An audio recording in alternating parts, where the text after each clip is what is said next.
Bom, vou começar falando um pouco da minha vida pessoal, né?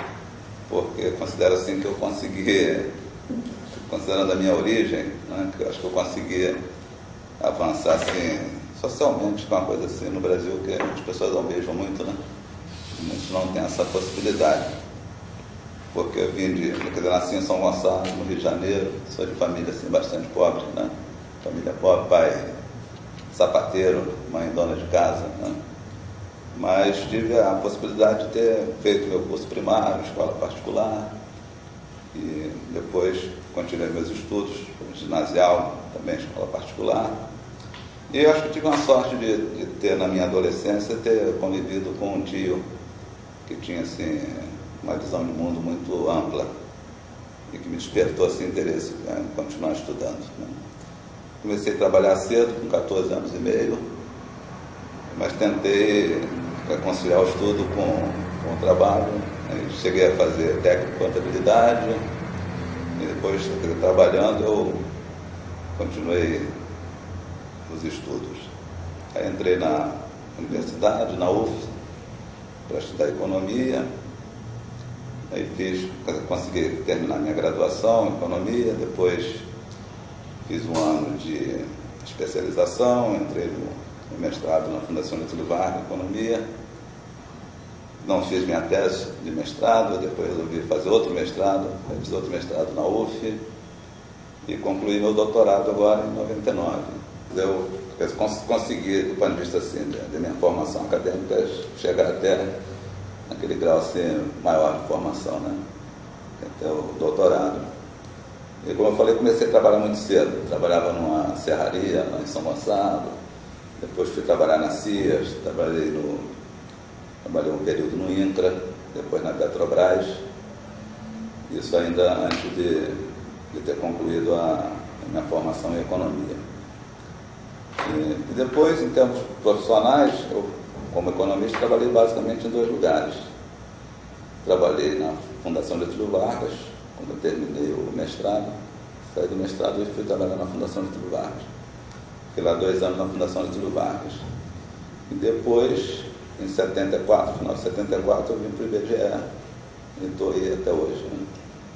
E procurei também sempre conciliar a atividade profissional na Fundação, depois aqui no IBGE, com a atividade docente também. Então, ainda quando eu estava fazendo mestrado na Fundação Getúlio Vargas, eu comecei a dar aula na UF, por um concurso para professores na UF, eu passei, então fiquei lecionando curso de economia na UF durante muito tempo.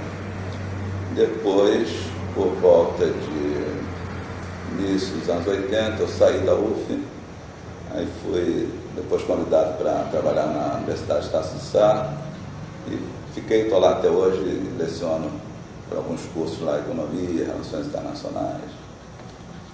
No caso do IBGE, especificamente, eu vim para cá em 1º de novembro de 74. Isso decorreu do fato de que, eu estava trabalhando na Fundação Getúlio Vargas, tinha terminado um projeto que eu tinha desenvolvido lá, junto com outro economista, que depois veio para o IBGE a convite e chegou a ser diretor de pesquisa, que é o Lenilton Fernandes Silva. Então, trabalhei 2 anos com o Lenilton na Fundação, aí fizemos lá um trabalho sobre mão de obra, um trabalho financiado pela Fundação Ford.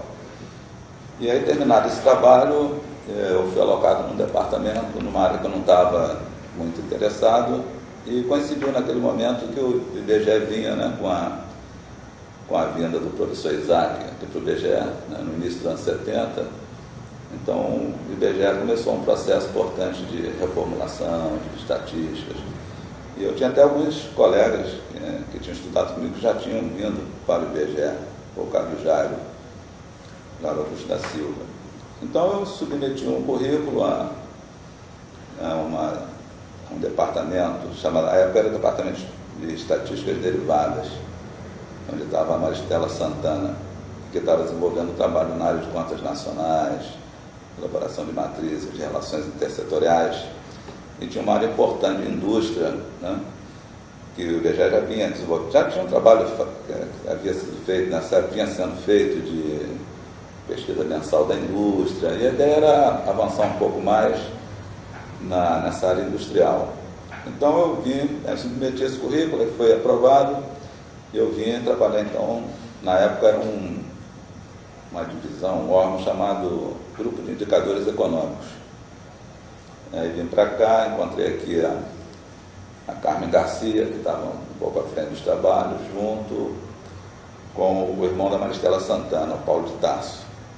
Então, lá no grupo de indicadores econômicos, quem estava chefiando era o Paulo de Tarso, aí tinha a Carmen Garcia, e eu vim me juntar ao Paulo de Tarso e a Carmen Garcia para desenvolver esses trabalhos na área de indústria. Havia interesse do professor Isaac em desenvolver um pouco a parte de indicadores conjunturais da indústria, né? E isso tem a ver também com um trabalho que estava acoplado com o trabalho de desenvolvimento de matrizes de relações intersetoriais, porque nessa época o IBGE começou a absorver um trabalho de contas nacionais que era feito na Fundação Getúlio Vargas. Então, eu fiquei durante algum tempo lá nesse grupo de indicadores econômicos, depois isso se transformou numa divisão dos indicadores econômicos, fiquei chefiando essa divisão durante algum tempo, aí depois saí, passei um período no Departamento de Contas Nacionais, e depois, em 86, naquele período do Plano Cruzado, eu fui requisitado pelo Ministério da Fazenda para trabalhar na SUNAB, naquele contexto de congelamento de preços. Então, esse meu amigo que trabalhava na Fundação Getúlio Vargas, o Lenildo, tinha ido para a SUNAB e ele me chamou para dar uma mão a ele lá. Então, eu fui para a SUNAB, fiquei lá um ano mais ou menos na SUNAB, quando durou aquele período do Plano Cruzado, fazendo aquelas tabelas de preço e tal. Aí depois voltei para o IBGE.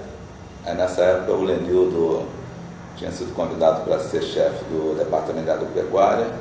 Aí eu vim me juntar ao Lenildo no Departamento de Agropecuária. Eu era chefe de divisão.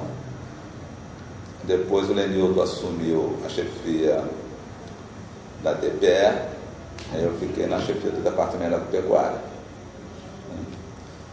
Depois saí da chefia do Departamento de Agropecuária para assumir a coordenação de censos, para aquele censo que seria realizado nos anos 90, no início dos anos 90, e acabou não sendo por força do Plano Collor, né?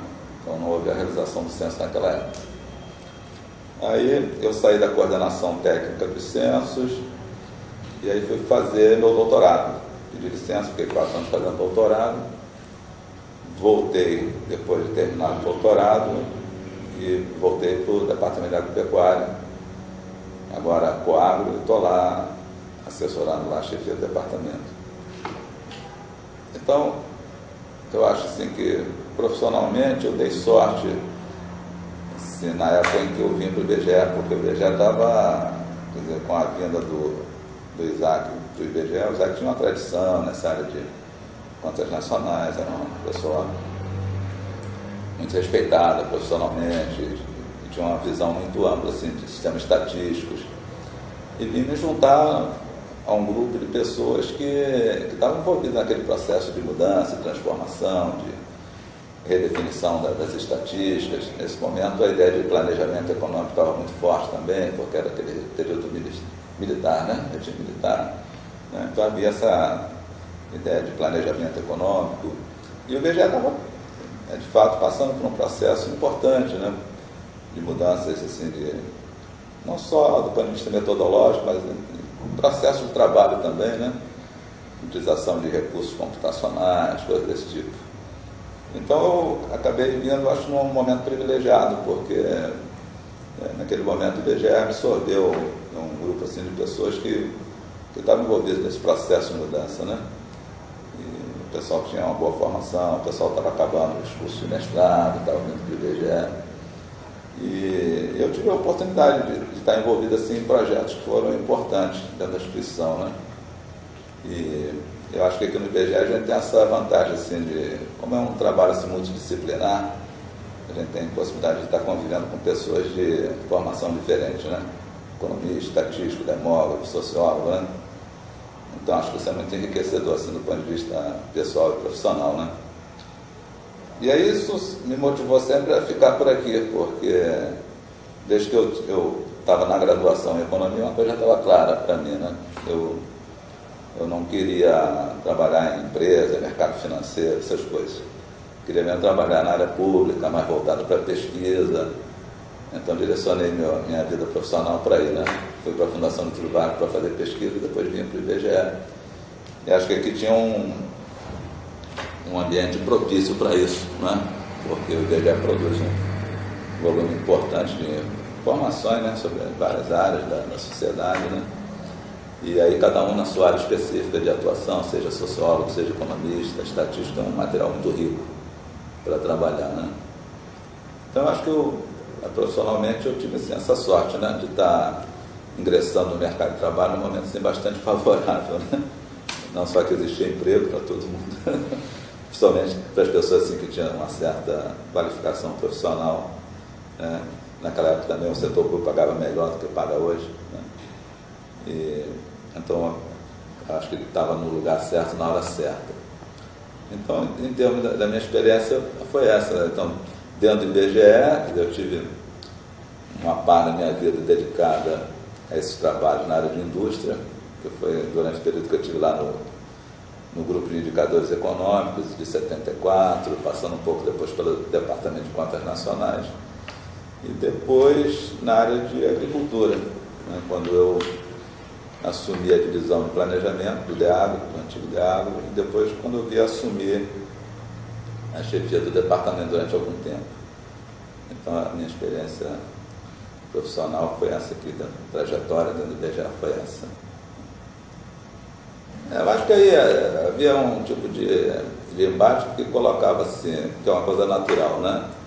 E, naquele momento estava entrando na casa muita gente nova, né? E tinha muita gente ainda do IBGE antigo, né? Então eu acho que tem uma questão assim meio de choque de cultura, né? Um pessoal, né, que estava acostumado com um tipo de trabalho mais na área de estatísticas primárias, né? E que isso é natural, que começa a chegar gente de fora com novas ideias, novos projetos, sempre as pessoas se sentem um pouco ameaçadas, né? Não foi nem o caso da indústria, porque eu lembro que na época o responsável pela área de estatística primária, que era o Florentino, né? A gente teve uma convivência muito boa com ele sempre foi muito aberto para discutir as coisas. Mas eu vejo isso, quer dizer, havia uma tradição na casa de fazer estatísticas primárias, né? E vem um grupo de pessoas não só com a intenção de repensar, reformular e avançar para a área de estatísticas derivadas, né? Eu acho que na época se associava assim, você fazer estatísticas derivadas como um tipo de trabalho de análise, avaliação crítica. Eu acho que aí tinha dois tipos de componentes nessa discussão. Uma era a tradição da casa, que era uma tradição mais na estatística primária, e eu acho que depois, como a gente também estava vivendo naquele momento da ditadura, né, eu acho que havia também uma certa resistência, né, a que se produzissem estatísticas voltadas para a análise da situação da economia da sociedade brasileira, né? Então acho que havia esses dois tipos de questão. Então, de fato, havia um certo embate assim na casa, né? Por força desse movimento geral de renovação, de métodos, de ideias, de propostas, né? Eu acho que isso se chocava um pouco com a tradição da casa e havia, dentro desse contexto do regime à época, né, uma certa limitação a que você se encaminhasse, né, para uma área de estatísticas derivadas, e estudos e análise sobre a realidade socioeconômica, né. Mas isso não impedia, assim, eu lembro que na época a gente usava as estatísticas para fazer relatórios sobre o desempenho da economia, uma coisa assim informal, mas eu acho que a gente não sofreu assim uma restrição assim, muito forte, impeditiva, né? E acho até que o próprio professor Isaac ele não restringia esse tipo de trabalho, não. Então havia de fato esse tipo de embate, mas isso não foi impeditivo, né? Para que o processo fosse se consolidando, né? Na época eu sabia da existência do laboratório, mas eu de fato não não cheguei a tomar muito contato. A gente estava envolvido num trabalho de reformulação lá da pesquisa mensal da indústria, e envolvido com o trabalho de contas nacionais. Então a gente não chegou a ter uma discussão, um contato com o pessoal do laboratório, não. Até esse ponto aí, eu não tenho assim, muito a acrescentar, porque o trabalho que estava fazendo à época, né, de matrizes, né, isso envolvia basicamente estatísticas censitárias. E na área de indicadores conjunturais da indústria, que é onde eu estava trabalhando, né, o primeiro trabalho nosso era de reformular aquela pesquisa mensal da indústria. A gente trabalhava com um painel de empresas, né? E não se cogitava à época de fazer amostragem. O que a gente queria fazer era ampliar o painel de informantes. Então, essa questão do uso da amostragem nunca se colocou assim como uma questão polêmica para nós, não, né? Então, não participei, não tomei assim conhecimento, não me envolvi com esse tipo de debate, não, né? Sobre o uso de amostragem, o estatístico talvez pudesse falar um pouco mais sobre isso, né?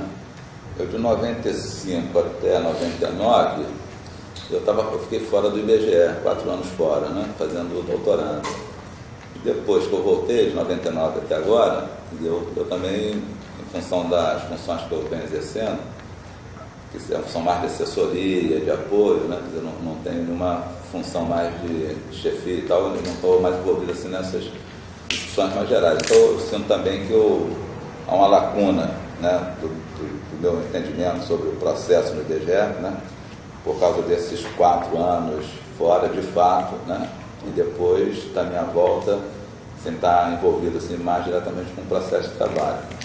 Agora, o IBGE tinha essa tradição, né, de censos, né, indústria, comércio, serviço, né, nos moldes tradicionais, e que só foi mantido, digamos assim, na área de agropecuária, né, que a gente continua fazendo censo mais ou menos nos moldes dos censos anteriores, né. No caso da indústria, né, aí se partiu para essa abordagem, né, de cadastro, né, censo cadastro, com algumas poucas informações, e para orientar depois trabalho mais específico. Eu acho que a decisão aí resultou de fato de que a operação censitária é uma operação muito cara, né? Então, acho que aí também houve uma tentativa de diminuição, né, dessa operação e tal. Então, faz apenas um cadastro, algumas informações, e depois você direciona, né, os trabalhos para pesquisas específicas, né? Então, acho que você talvez perca um pouco daquela visão mais abrangente, de todas aquelas variáveis que tinha no censo, né? Mas, enfim, é uma alternativa, né? Depois que o censo passou a ter esse formato, centro industrial, eu nunca mais trabalhei com indústria, porque como eu já estava na área de agropecuária, eu me dediquei mais na parte de agropecuária, né? E na agropecuária a gente manteve ainda o mesmo modelo de censo, né? Foi o único departamento assim que manteve, né? Porque no caso da agropecuária, você fazer cadastro é mais complicado, né, do que a indústria, né? Então, não sei se o procedimento se aplicaria. Eu acho que o trabalho assim, mais relevante, quer dizer, na área assim, de estatísticas econômicas, né, que é a área que eu me envolvi, foi a elaboração das matrizes de relações intersetoriais, porque esse é um componente do sistema de contas nacionais que não existia, né? A Fundação Getúlio Vargas fazia contas nacionais desde 1947 no Brasil, né? Mas as matrizes, elas não eram produzidas pela Fundação Getúlio Vargas. Então, a matriz, ela tem tem uma característica muito importante, que ela permite você integrar um conjunto muito distinto de informações, né? Tem essa capacidade, né, de você trabalhar com uma massa muito grande de informações e integrar isso e completar um sistema de contas nacionais, acoplando as contas tradicionais com as matrizes, né? Então, acho que isso foi muito relevante. E foi muito relevante também, à época, os avanços que se fizeram na área de estatísticas conjunturais, né, para melhorar as estatísticas conjunturais, você tem informação mais de curto prazo, né, para o acompanhamento da atividade econômica. Então, isso Isso foi feito, né, começando com a indústria, né, mudando a pesquisa mensal da indústria, melhorando a qualidade da pesquisa, aumentando o cadastro, e depois foi se avançando para outras áreas, o índice de preços, né? Explora isso. Então eu acho que o que houve de relevante nessa época foi isso, é que a elaboração das matrizes obrigou a repensar todo o sistema de estatística, desde as estatísticas censitárias, né? Os censos passaram por transformações muito importantes nessa época, porque eles tiveram que se adaptar às exigências da elaboração de matrizes, né? E teve, então, e houve também esse desdobramento para a área das estatísticas conjunturais, muito importante para você acompanhar o processo assim, de curto prazo da economia. E o Isaac, como ele tinha assim, uma visão muito integrada do sistema de estatísticas, né? Eu lembro que na época também o pessoal começou a avançar na área de indicadores sociais, tinha aquele grupo de indicadores sociais que eu acho que não tinha no IBGE antes, né? Com a Jane, né? Era o Deiso. Né? Então o pessoal também começou a montar, ter uma visão mais integrada, né? Da estatística econômica, com a estatística social, né? Então acho que tinha assim, um projeto, né? Importante de integração das várias áreas, né? Estatística social, demográfica, econômica, né? Então acho que isso foi muito, muito importante para você consolidar o trabalho do IBGE, né? A diferença, eu acho que tecnicamente mesmo. Não, pois é, estou pensando aqui, eu acho que você tem uma grande diferença que é o fato de que você tem mais liberdade, né? De expressão, não é mesmo? De uma maneira geral, né? De uma maneira geral você tem mais liberdade, você não tem aqueles constrangimentos, né? Que você tinha ou que poderia ter, né? No período da ditadura, não é mesmo? Eu fui professor na UF numa época que eu sabia que tinha dentro de sala o pessoal da SNI assistindo aula como aluno, né? Hoje você não tem mais isso, né? E aqui nos órgãos públicos a gente sabe também que provavelmente teriam pessoas, né? Atentos, né? Para o que se pudesse fazer ou falar que fosse um pouco contraditória à visão oficial, né? À época, né? Então acho que você tinha esse, mesmo que isso não te afetasse diretamente, mas havia sempre um risco, digamos assim, não é? De você estar emitindo opiniões que pudessem não ser aceitas, né? Então existia esse tipo de coisa. Hoje você, em tese, você não tem esse tipo de preocupação mais, né? Não tem esse tipo de preocupação, né? Na época da ditadura tinha se é que se pode dizer que é uma vantagem, mas como você tinha uma centralização muito grande de recursos, né, no Executivo, no governo federal, então você não tinha as dificuldades que você tem hoje de ficar barganhando dinheiro para fazer um censo, essas coisas, né? Mas, então acho que você hoje tem, olhando a coisa só do ponto de vista assim, de recursos, né, você tem menos facilidade, tem mais dificuldade, né, porque você tem que estar barganhando com outros, um conjunto de segmentos, mas isso é próprio da democracia, não é mesmo? Na época pagava-se melhor também. Mas isso era porque, bom, na época você também tinha o seguinte, na época eu terminei o meu mestrado, por exemplo, você tinha poucas pessoas com mestrado no Brasil, né? E como era o período do milagre econômico, a economia estava crescendo, tinha uma oportunidade de trabalho para todo mundo, né? Então, para quem entrou no mercado de trabalho naquela época, também era muito fácil. Eu lembro quando eu terminei o mestrado, na minha turma saíram 17 alunos do mestrado. Se todo mundo quisesse trabalhar na Mercedes-Benz do Brasil, todo mundo estava empregado. A Mercedes contratava todo mundo, né? E aqui no Rio de Janeiro, eu tive convite para trabalhar na Mercedes-Benz, no Ministério da Indústria e Comércio, na Fundação Getúlio Vargas, enfim, no BNH, entendeu? Você escolhia onde você queria trabalhar, né? Porque pegou aquela fase do crescimento do milagre econômico e aí as pessoas que estavam saindo dos mestrados, dos doutorados, já trabalhavam onde quisesse, né? E se ganhava bem, né? Agora, eu acho isso, quer dizer, é muito mais cômodo, mas muito melhor você trabalhar num regime desse, em que você tem, mesmo com mais dificuldade, né, você tem mais liberdade para falar, para fazer, para propor, né? Acho que é melhor, né? Eu peguei de início a gestão do Isaac, né?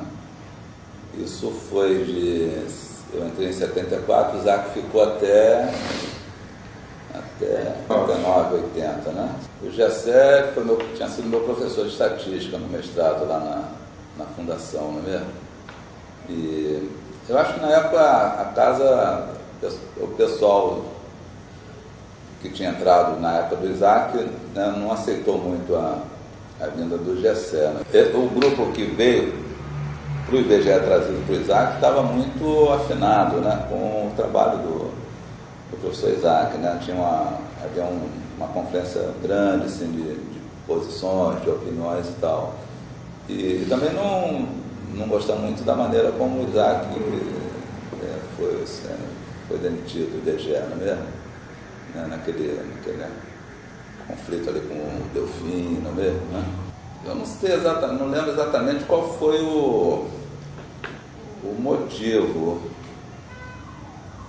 da saída do Isaac à época, né? Mas eu sei que houve um tipo de desentendimento, acho que com relação a algum tipo de estatística, não sei sobre preços, né? Mas enfim, então óbvio que a saída do Isaac representava para o pessoal que estava lá, que estava muito afinado, né, com ele, né, uma quebra, né, uma descontinuidade naquele tipo de trabalho. Então houve uma certa resistência, né, à vinda do Gessé, né? E eu acho também que o Isaac tinha uma visão mais de sistema estatístico e tal, um pouco diferente do Gessé, né? Então a gestão do Gessé acho que foi um pouco um certo conflito, né, entre o pessoal que tinha vindo para o Isaac e com a gestão do Gessé, não é mesmo?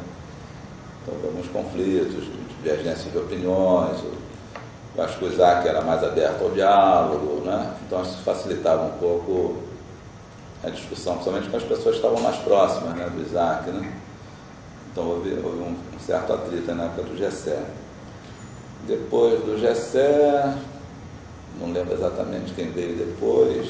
A gestão que me marcou foi a do Isaac, porque eu acho que por vários motivos. Eu acho que foi uma gestão que marcou um processo grande de transformação no trabalho da casa, né?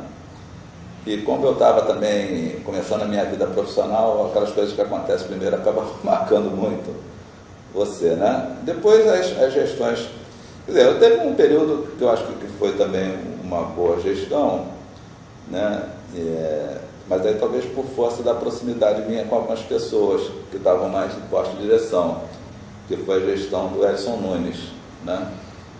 Porque quando o Edson Nunes veio para o IBGE, aí veio o Eduardo Augusto, né? Eu já conhecia o Eduardo Augusto de longa data, que ele tinha sido nosso professor na UF, o Lenildo veio para o IBGE, então, quer dizer, acho que aí houve uma afinidade maior, né? Porque eu tinha relações com pessoas que estavam mais próximas, né? E que eram pessoas que mesmo não sendo da mesma geração, porque o Eduardo Augusto, o Edson Nunes, principalmente o Eduardo Augusto de uma geração um pouco mais à frente da minha, mas a gente veio de um período em que a gente conviveu muito próximo, né? Por exemplo, na UF, no período de movimento estudantil, com os professores, então a gente tinha uma identidade grande, assim, do ponto de vista ideológico e de trabalho. Então acho que na época do Edson Nunes, né, foi um período também bom de trabalho, mas talvez no meu caso seja mais por força dessa proximidade, né? Teve também um período aí mas acho que foi um período meio curto, foi quando o Barbosa, como é que é o nome do primeiro dele? Eurico Borba, né? O Eurico Borba voltou para o IBGE, né? Mas acho que ele ficou pouco tempo, né? E o Borba eu tinha mantido um contato muito estreito, porque ele foi daquela primeira gestão do Isaac, né? Então, naquele momento, quando eu entrei no IBGE, como os trabalhos que nós estávamos desenvolvendo lá, de matrizes, indicadores, era um trabalho assim, que o Isaac estava ocupando muito de perto, então a gente tinha um contato muito próximo assim, com o Isaac, quase que diariamente, com o Borba, né? Então, e depois o Borba voltou para o IBGE durante um período, né? Então o pessoal que era, digamos assim, cria do Isaac, digamos, né? Viu assim, pelo menos na minha percepção, com bons olhos, né? A volta do Eurico para o IBGE, porque a gente imaginava que era uma forma de resgatar, né? um período, um tipo de trabalho, né? Que de alguma maneira havia sido interrompido por algumas gestões, tipo do GSE e tal, né? Mas o Eurico ele acabou ficando um pouco tempo, pelo que eu me lembro, né? Mas então, assim, em termos de gestão, aquelas assim que eu acho que foram assim, mais relevantes, eu destaco assim, a do Isaac assim, disparada na frente, né? Como mais significativa. E depois, eu acho que esse período do Edson Nunes foi um bom período, acho que, né, se teve condições de fazer coisas interessantes. Eu acho que, como eu falei, por força dessa proximidade minha com as pessoas que estavam em volta, isso facilitava as coisas, né? Depois esse período do Eurico, que foi um período curto, né? Depois as outras gestões, acho que tocou o trabalho da casa, mas não houve assim maiores transformações, né? Aí não sei também, quer dizer, a ENSE, outro dia até estava pensando nisso, né? Por força do fato de que tinha tido assim, alguns contatos. A ENSE agora tem um curso de mestrado, já tem algum tempo curso de mestrado, né? E agora, recentemente, se cogitou de eu vir aqui dar umas aulas no mestrado, né? E eu conheço um pouco as pessoas que estão aqui, o Nelson Serra, né? A Jane, né? Que é o pessoal mais ou menos que veio. Nós somos contemporâneos do IBGE, né? O Nelson Serra, a Jane, tem alguns colegas meus que dão aula aqui no mestrado, o Paulo, né? Então houve alguns contatos e se aventou a possibilidade também de eu vir dar umas aulas aqui no mestrado e tal, né? E aí eu voltei a pensar um pouquinho assim sobre a ENSE, né? Porque a ENSE, ela durante esse período todo do IBGE, a visão assim que eu tenho é o seguinte: a ENSE ficou assim nos tempos, né, nos últimos tempos, talvez mesmo desde o período que eu vim para o IBGE, como uma coisa meio assim, à parte, né, do IBGE. Eu sentia um pouco à parte, né?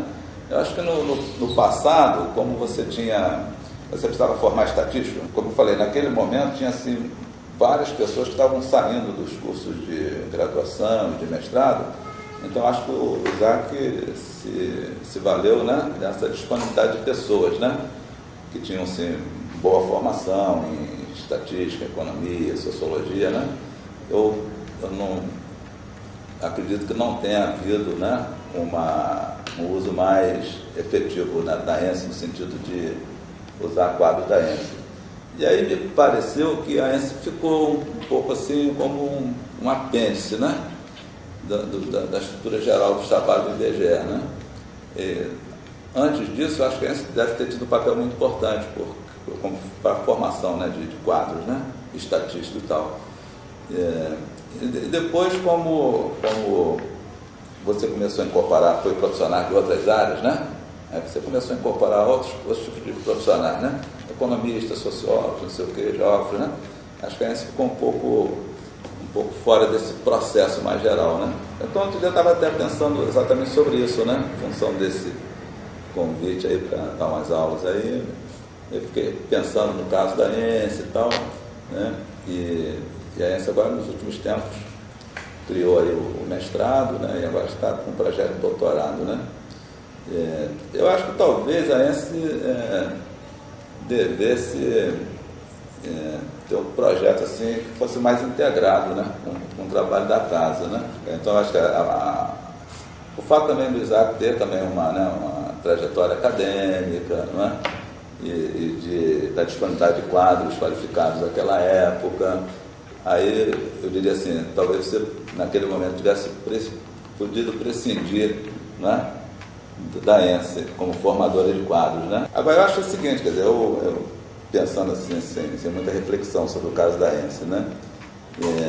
Talvez a ENSE devesse ter um trabalho assim, que fosse assim, bem colado assim, ao trabalho da instituição. Por exemplo, fazendo um trabalho assim, parecido com o que faz a ENAP, né? A Escola Nacional de Administração Pública, né? Então acho que a ENSE podia... Eu não sei, eu estou falando da ENSE, mas eu não tenho conhecimento do do que está se fazendo na ENSE. Posso até estar sendo injusto, né? Mas eu acho que assim, um trabalho mesmo de formação de quadros para o sistema estatístico, né? Pensando em suprir pessoas para órgãos estaduais, municipais, né? Eu acho que a gente pensa no sistema estatístico nacional, não é isso? O IBGE como coordenador, como definidor de metodologias, essas coisas têm seus desdobramentos no Estado, nos municípios, não é mesmo? Então, aí, só para concluir, eu acho que talvez devesse sim ter essa preocupação, né? Uma formação de quadros para o sistema estatístico nacional. E eu acho também que às vezes eu acho que também devia estar mais próximo às vezes dos trabalhos que se faz nos departamentos, nas diretorias, né? Eu vejo que tem pouco contato, né? Entre assim, a ENSE e o trabalho que se faz. Estou pensando na diretoria de pesquisa, né? Eu acho que devia ter talvez mais integração, né? Quer dizer, os departamentos da DPE demandarem trabalhos à ENSE, né? Como parte do seu trabalho normal, né? E a ENSE, né, fazer essa ponte, né? Então acho que talvez devesse ter uma integração maior dentro da casa, né? Entre a ENSE e o trabalho que se faz dentro da instituição, né? Então eu acho que, não sei, talvez a ENSE esteja fazendo isso, ou esteja com essa preocupação, mas eu estou dando assim mais uma opinião assim, de quem não está muito sintonizado, porque eu nunca tive um contato assim, mais estreito com a ENSE, mas aí talvez até o fato de não ter tido esse contato com a ENSE, aí até que estranha um pouco, porque acho que o problema decorre de um problema que decorre do fato que nos últimos tempos todo o setor público tem sido muito impactado por dificuldade de recursos para tocar as coisas, né? Não é só o governo federal, os estados, os municípios, né? Mas eu acho que tem se avançado. Na área de contas nacionais tem aquele projeto de contas estaduais, regionais, né? Agora tem um projeto lá de contas municipais, então você vai tentando, né, abranger com metodologias que são comuns, né? Eu acho que você continua, né, nessa preocupação de ter um sistema que seja minimamente integrado, né? Definindo metodologias, no caso das contas que eu estou falando, né? Você tem uma metodologia de contas nacionais, agora você está replicando isso em nível regional, existe esse projeto de contas municipais, né? Então acho que isso faz parte dessa visão, né? De um sistema integrado, comum, né? Agora o IBGE, eu acho que ele ainda é mais produtor do que coordenador, né? Até porque eu acho que nos estados mesmos existem órgãos, né, em que os estados produzem também suas estatísticas, não é mesmo? Tem órgãos específicos de estatística e fazem o seu trabalho um pouco independente, né, do trabalho do IBGE. Então acho que o IBGE, embora exerça, eu acho que exerce algum tipo de coordenação, né, mas né, eu acho que ainda é meio coordenador e produtor, né? E acho que também não exerce ainda a coordenação de uma maneira total e efetiva, né? Às vezes por falta de condições mesmo de exercê-la, né? Por falta de recurso, de tocar projetos mais integrados mesmo, né? E talvez também porque acho que às vezes pode haver uma resistência também, né? De parte de outras instâncias, né, Estado, município, de se submeter a uma coordenação do IBGE, acho que tem um problema de poder também, né? Mas acho que ficou um pouco misto, né? Coordena algumas coisas, produz algumas coisas, né? Mas acho que não tem um papel assim de coordenador, assim, de maneira mais ampla, efetiva, não. Acho que ainda tem muito que se caminhar ainda, né? Olha só, por exemplo, você quer ver uma coisa, um exemplo assim, na área vou pegar a área de estatísticas agropecuárias, né? Alguns anos atrás, o Congresso aprovou um negócio chamado Lei Agrícola, né? A Lei Agrícola, ela definiu lá um conselho chamado Conselho Nacional de Política Agrícola, que trata tudo relacionado à agricultura, né? E na Lei Agrícola tem lá um artigo, né, em que a produção de estatísticas agropecuárias, né, se não me engano, ela fica sob atribuição do Ministério da Agricultura, né? Então você veja, né, quer dizer, no passado o Ministério da Agricultura fazia essa estatística, depois passou para o IBGE. Aí a lei agrícola parece que atribui ao Ministério da Agricultura a responsabilidade pelas estatísticas, né? E, ao que sei, a lei agrícola também nunca foi regulamentada. Então, você tem uma situação meio indefinida sobre a responsabilidade de estatística. Eu lembro que na época da votação da lei agrícola, a gente fez muita pressão junto aos parlamentares, chegamos lá na comissão de Agricultura da Câmara para mudar a redação do artigo e tal, e a gente não conseguiu, né? Na própria comissão institucional, não é mesmo? Quer dizer, se você perguntar quem cabe hoje de fato a responsabilidade, até do ponto de vista institucional, está meio, né? Então, eu acho que para você exercer de fato esse papel de coordenação, né? Eu acho que precisava definir claramente, institucionalmente, né? Qual é a função, a missão, né? E se há esse tipo de dúvidas, né, com relação a algumas áreas, tem que fazer um trabalho político, não é mesmo? Agora, eu não sei, eu acho que pode ser que isso também esteja sendo feito, eu não sei, não é mesmo? Mas eu acho que, estou dando um exemplo assim na área de estudo de estatísticas agropecuárias, que do meu ponto de vista, né, essa situação ficou meio indefinida, né? Você tem a CEPAGRO, né? A CEPAGRO ela foi criada nos anos 70, que é uma Comissão Especial de Planejamento, Avaliação de Estatísticas Agropecuárias, que tem membros do Ministério da Agricultura e membros do IBGE. Então, em tese, é quem define, né, quem julga e quem aprova as estatísticas agropecuárias. Mas esse é um órgão, é uma instância meramente homologatória, né? Não tem poder, né? Não tem poder de decisão.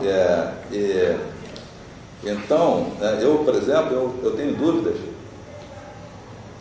Embora a CEPAGRO exista hoje formalmente, existe um decreto que criou a CEPAGRO e você nomeia, né, o ministro da Agricultura nomeia os membros da CEPAGRO e tal, eu tenho dúvidas de se a CEPAGRO, se as funções dela já deixaram de existir por força da lei agrícola, né?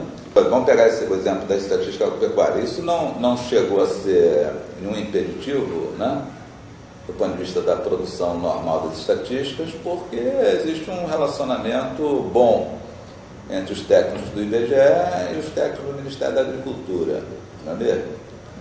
Então, a coisa se passa ao nível técnico, né? Mas eu acho que as coisas não podem ser assim, não é mesmo? Você tem que ter definido bem claramente, né, o papel de cada instituição, quem cabe isso, quem cabe aquilo. Eu acho que falta um pouco esse trabalho de costurar essas coisas, né, de definir, ter mais clareza, não é, sobre isso. Eu acho que tem algumas áreas, acho que no caso de estatística agropecuária ocorre isso, né, há uma certa indefinição, né? Então aí é um trabalho político, né? Vamos citar alguns exemplos. Por exemplo, tivemos agora, algum tempo atrás, aquela discussão na mudança da metodologia da pesquisa de desemprego, não é isso? Aquilo gerou um certo mal-estar, quando mudaram-se a metodologia, os números, né? Mas, ao que eu sei, o IBGE o IBGE, enfim, era uma mudança metodológica que já estava sugerida, já estava implantada, e mesmo com aquele mal-estar que se criou, se continuou fazendo o trabalho, não é mesmo? Então, eu diria assim, então você manteve a autonomia técnica, né? Na área de agricultura, teve um momento aí em que o Ministério da Agricultura quis divulgar a previsão de safras antes que o IBGE, né? Eu queria se antecipar a divulgação, né? E o IBGE disse, não, tem um calendário, nós vamos divulgar naquela data, não é mesmo? Então eu acho isso, eu acho que você não vejo assim que o IBGE tenha, pelo menos de uma maneira geral, tido a sua autonomia técnica assim, muito comprometida, não. Eu acho que no processo de trabalho você discute, troca as ideias, enfim, e uma vez a coisa definida do ponto de vista técnico e metodológico, acho que tem conseguido implementar as coisas, né? Não acredito que tenha havido assim muito cerceamento, né? Já não pode fazer isso, não pode fazer aquilo, né? né? Pelo menos não acredito que tenha sido assim. Se houve, não foi de maneira muito significativa, não, né? Acredito que não. Lá na Coagro, quer dizer, agora mesmo se definiu lá o planejamento agora para o próximo período, né? E acho que a maior parte das coisas que se pretende fazer é mais na linha de melhoria das estatísticas que se produz, né? Então, ao que eu sei, não tem nenhum projeto assim mais relevante, né? Talvez até por força mesmo de escassez de recursos, acho que não está se apostando muito, faz muita coisa nova, não. Então, não tem, assim, não estou ligado a nenhum projeto específico, né? Minha função lá é de assessoria mesmo, né? De dar opinião, de dar palpite, de dar sugestões, né? Não estou ligado a nenhum projeto mais especial, não, até porque acho que não tem, né? Acho que